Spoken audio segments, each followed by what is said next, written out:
सूर्य हमारी धरती को प्रकाश और ऊर्जा देने का एकमात्र प्राकृतिक साधन है। सूर्य के ऊर्जा और प्रकाश के बिना धरती पर जीवन की कल्पना भी नहीं की जा सकती।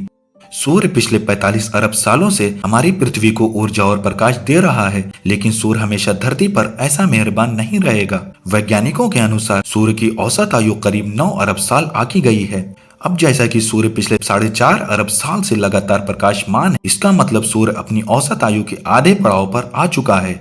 अब अगर इस केस में सूर्य अचानक से गायब हो जाए तो करीब 500 सेकंड तक तो पृथ्वी पर कुछ नहीं होगा, क्योंकि सूर्य की किरणों को धरती तक आने के लिए 8.5 मिनट लगते हैं और इसके बाद पृथ्वी पर अनंत काल के लिए अंधेरा पसर जाएगा। सूर्य के चले जाने के बाद चांद भी अंधकारमय हो जाएगा, क्योंकि हम जानते हैं कि चांद सूर्य की किरणों से ही प्रकाशमान होता है।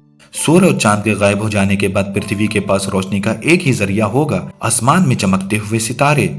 हालांकि इसकी रोशनी बेहद कम होगी। सूर्य के जाने के बाद सूर्य का पृथ्वी से ग्रेविटेशनल फोर्स खत्म हो जाएगा। इसका मतलब पृथ्वी अब सौरमंडल के चक्कर न लगाकर 3 किलोमीटर प्रति सेकंड की रफ्तार से स्पेस में एक अंतहीन सफर पर निकल पड़ेगी। हालांकि तब तक किसी को इसके बारे में कुछ पता नहीं चलेगा और लोग रात के गुजरने का इंतजार करेंगे, लेकिन उन्हें शायद अब यह पता नहीं होगा कि इस भयावह रात का अंत अब कभी नहीं होने वाला। हालांकि मुमकिन है कि तब तक वैज्ञानिकों को इस पूरे माजरे की भली भांति समझ हो जाएगी और वो पृथ्वी पर जीवन के अस्तित्व को बचाने के लिए हर संभव प्रयास में लग जाएंगे। सूर्य के जाने के बाद हम कोयले, पेट्रोलियम, न्यूक्लियर ईंधन और बिजली के खत्म होने तक अपने शहर को पहले की भांति रोशन रख पाएंगे, लेकिन ये ज्यादा दिनों तक मुमकिन नहीं हो पाएगा।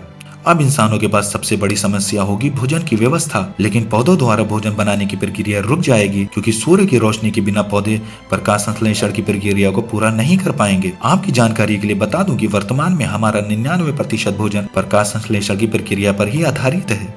पृथ्वी पर भोजन की कमी की वजह से लूटपाट, मारकाट जैसी कई आपराधिक घटनाएं बढ़ने लगेंगी, क्योंकि भूखे पेट किसी भी देश की सेना अपने नागरिकों की सुरक्षा करने में समर्थ नहीं होगी।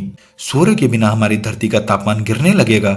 शुरुआती दौर में पृथ्वी का तापमान -20 डिग्री तक रहेगा, लेकिन 2 महीने के बाद पृथ्वी का औसत तापमान -100 डिग्री तक गिर जाएगा और इस तरह से समुद्र और नदियों समेत पूरा का पूरा पृथ्वी ग्रह जमने लगेगा। इस कम तापमान में वायुमंडल का संतुलन बिगड़ जाएगा और पूरी पृथ्वी बर्फ की तरह सफेद होने लगेगी। धीरे धीरे पृथ्वी का तापमान -240 डिग्री तक गिर जाएगा। अब इस परिस्थिति में जिंदा रहने के लिए इंसानों को पृथ्वी के भूतापीय ऊर्जा का सहारा लेना पड़ेगा, जिसके लिए पृथ्वी के केंद्र तक जाने की आवश्यकता होगी। सूर्य के जाने के 20 से 30 सालों में हमारा ग्रह इतना ठंडा हो जाएगा कि हवाएं बर्फ के रूप में चलने लगेंगी और साथ ही साथ अंतरिक्ष से घातक रेडियो एक्टिव किरणें भी पृथ्वी पर आने लगेंगी। डीएनए को डैमेज कर देने वाली इन खतरनाक किरणों से लंबे समय तक खुद को बचा पाना इंसानों के लिए शायद मुमकिन नहीं होगा। इस विषम परिस्थिति और भोजन की कमी के चलते बचे कुछ इंसानों के पास स्पेसशिप में बैठकर किसी दूसरे अनुकूल ग्रह पर जाने के सिवाय जीवन को सुरक्षित रख पाने का कोई और दूसरा तरीका नहीं होगा। इंसानों के पलायन के बाद पृथ्वी सिर्फ एक बर्फीली ग्रह की तरह रह जाएगी, जिस पर एक जमाने में इंसानों का हंसी ठहाके गूंजते थे। एक ऐसी धरती जिस पर एक सभ्य और सांस्कृतिक मानव सभ्यता का विकास हुआ था। हालांकि इंसानों के इस निराशाजनक अंत का एक सकारात्मक पहलू ये भी है कि पृथ्वी पर जीवन पूरी तरह से नष्ट नहीं होगा, क्योंकि समुद्र के तल में पाए जाने वाले सूक्ष्म जीव यानी कि माइक्रो ऑर्गेनिज्म सूर्य की किरणों के बजाय पृथ्वी के केंद्र से आने वाली ऊर्जा से अपना भोजन बनाते हैं।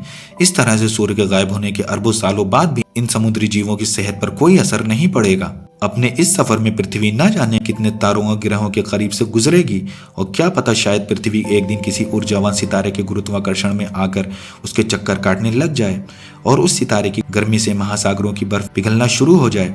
हवाएं बर्फीली न होकर सामान चलने लगे और बर्फ की चादर से ढकी इस पृथ्वी पर जीने की अनुकूल परिस्थितियां फिर से बन जाएं।